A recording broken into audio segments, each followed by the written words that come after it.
Hey guys, welcome to the Field of 68 YouTube channel. If you like what you see here, hit that subscribe button and you'll get more college basketball content just like this.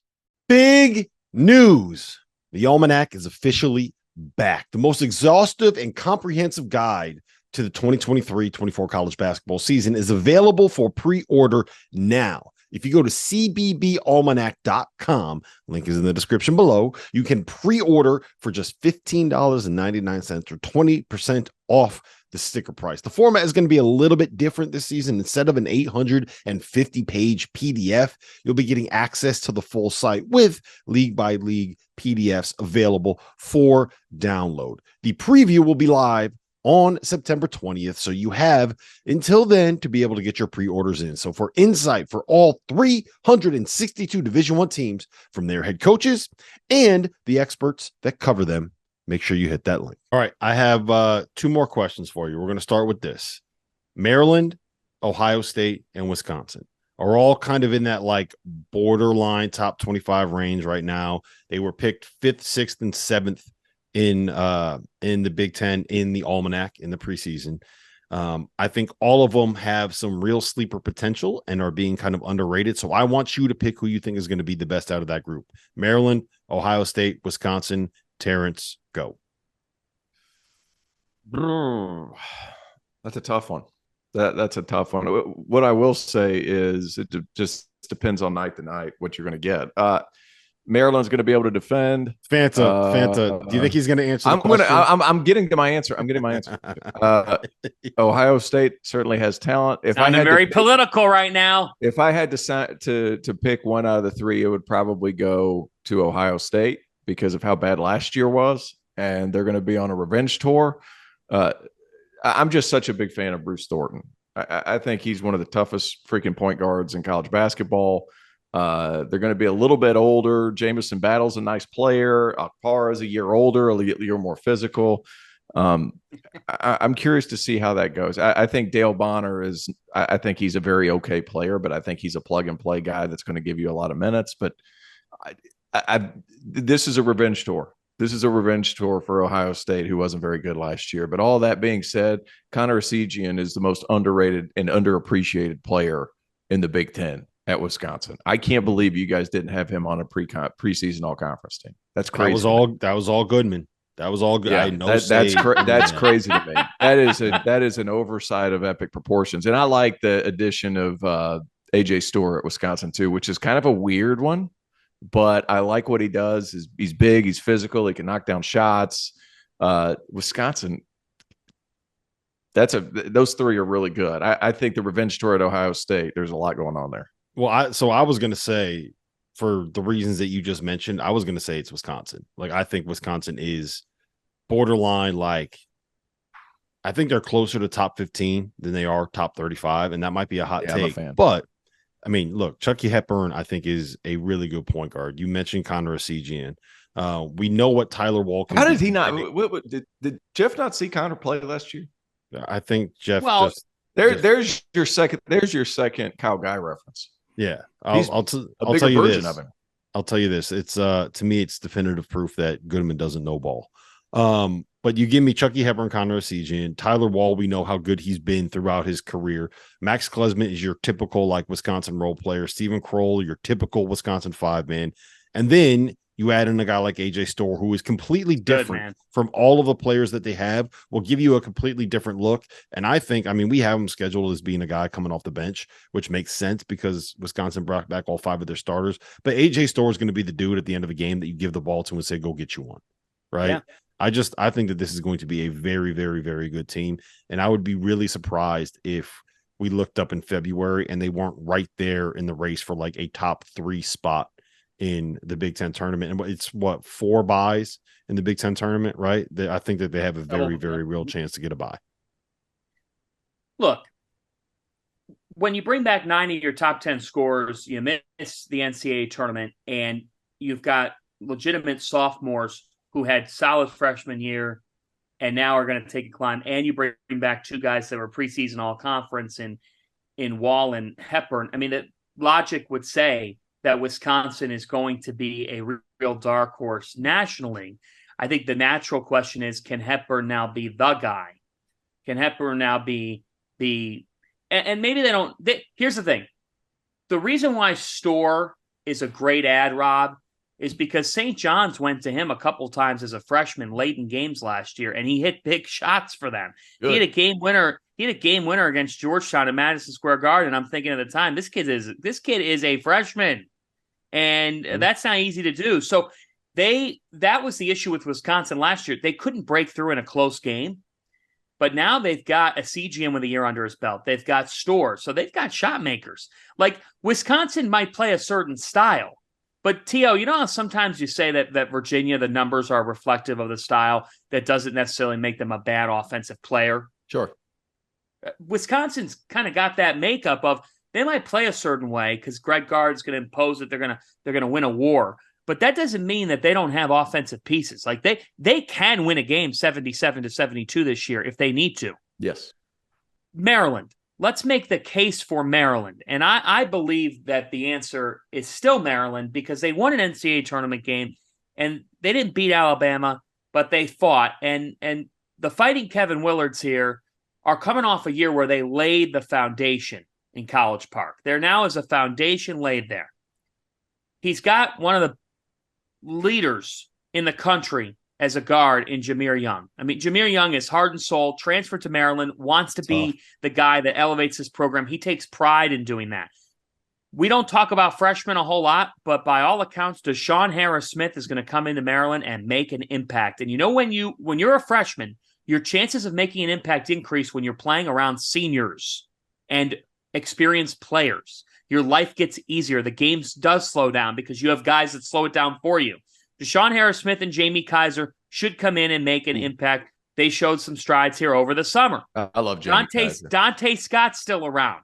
Julian Reese is listed as a junior. He's more like a senior than he is a junior. He's played a ton of minutes here in his first couple years of college basketball. And guys, if you look at Kevin Willard's history, now he had Grant Billmeyer with him, but if you look at Willard's history, Romaro Gill, Ike Obiagu, Angel Delgado, one of the themes is that big men under Willard get better and better and better. Reese is going to be a beast. Maryland is a top 20 team. Yeah, I really like Maryland as well. I tend to lean a little bit closer to Wisconsin than Maryland, but the combination of Jahmir Young, Deshaun Smith-Harris. I'm glad you mentioned Jamie Kaiser too. He's a player. All right, I love that guy. Will the field of 68 Wait, will the field of 68 make their first trip to College Park this year?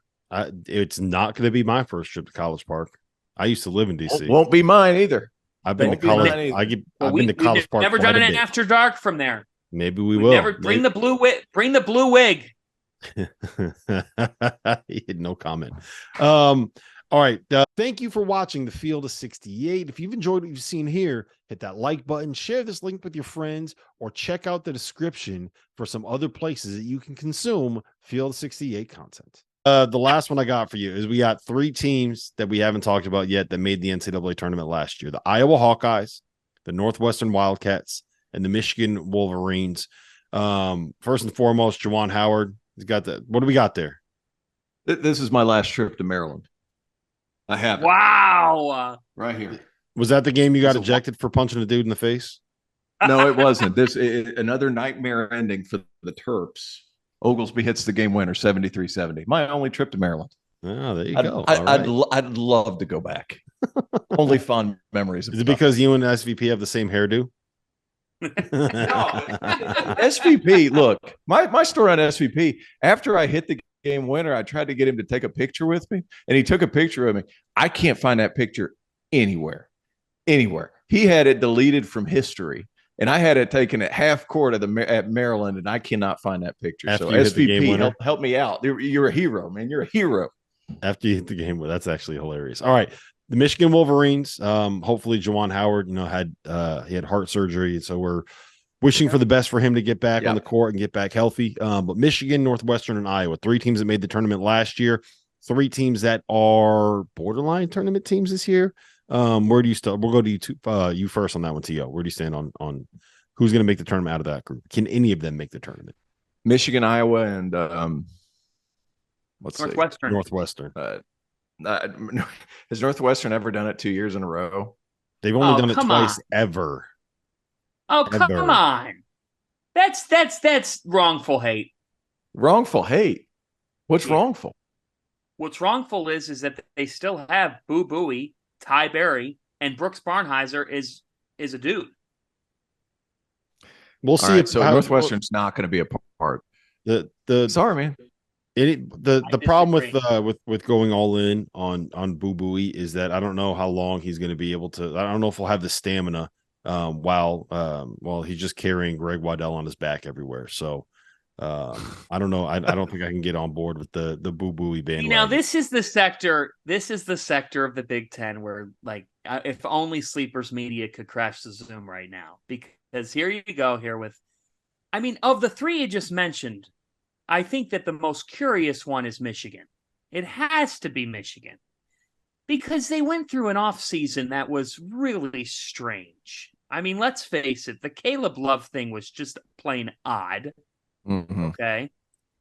And then you transition to, okay, so then what's going to happen here with this team in the backcourt? And the fact is that they're walking into this season now, and they're really counting on Doug McDaniel to take a significant leap. I think he has it in him to do so. And Namari Burnett to come in and hopefully, by virtue of playing for a team previously that didn't have a real carved out role for him when it comes to minutes, that he can come in and now be a guy that if he averaged 6 points in 14 minutes per game, can he average 12 to 14 for his team in a game?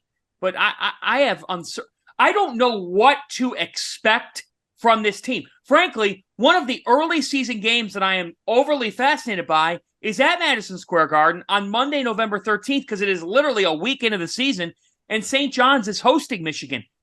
I think I know what to expect from St. John's, but I don't fully know what to expect from either team. Who's good, who's not, what's their rotation look like? Olivier Camwa helps Michigan. He does, but he's not the guy on a team.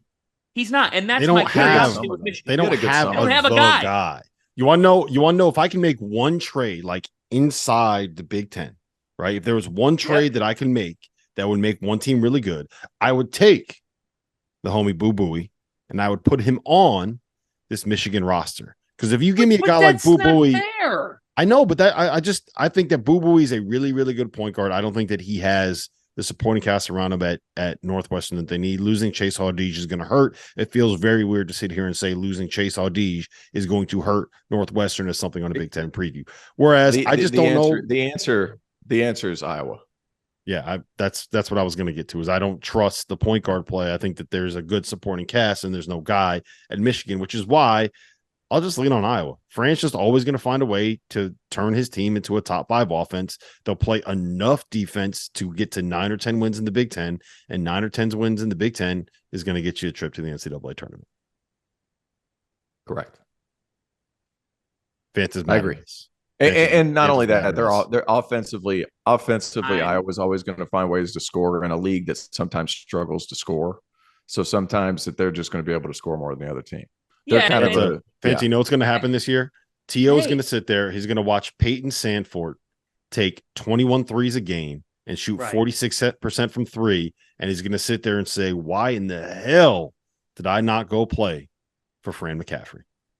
Yeah, of course. Look, Fran McCaffrey is a dream to play for, particularly from the offensive end of the floor. You're going to learn the game at such a high level. You're going to be able to process the game, and you can go pro. I mean, he has shown he could develop guys into pros. Look at your game face right now. That's McCaffrey. Yeah. Hey, you know what? He's got his personality. I want to play for him. I think Fran's Fran. Here's the great thing about Fran McCaffrey. He is so true to himself. I love it. I love the guy. When you actually sit down and talk with him, he will answer your question. He's not a BS guy at all. And his team plays like it. Ben Krikke, the transfer from Valpo, I mean, that's a guy who led the Missouri Valley in scoring a year ago with over 19 points per game. And they're going to count on the 6'9" grad transfer to come in here and be big time in Iowa City. I mean, he's got to play a big role. Patrick McCaffrey's still there, and I hope Pat has a terrific year and is able to step up and help his Hawkeyes to the NCAA tournament. Peyton Sandford is a guy that's just continually grown throughout his career. And if he averaged 10 points per game in 20 minutes, now his minutes are going to increase. He's a junior. He's been there before. And Tony Perkins, had a chance to watch him in person a couple times last year. And I got to tell you, he was a guy that I didn't fully appreciate until I watched him in person, because I watched how hard he played and how much he was an extension of Fran on the floor. This is a team, I'll be candidly honest here. I expect Iowa to be on my TV the first Thursday or Friday of the NCAA tournament at 12:15 in an 8-9 game. I'm not mad at that. That's kind of what they always do, right? They're that first game team. And they're making the tournament this year. I don't think they're an elite team. Maybe they'll end up being an elite team, and I'll be wrong. Hawkeye fans might be mad at my statement about 8-9, but they're probably a 7-10, 8-9 type of game team. And that's okay this year because they do not have as much experience as they've had. Nope.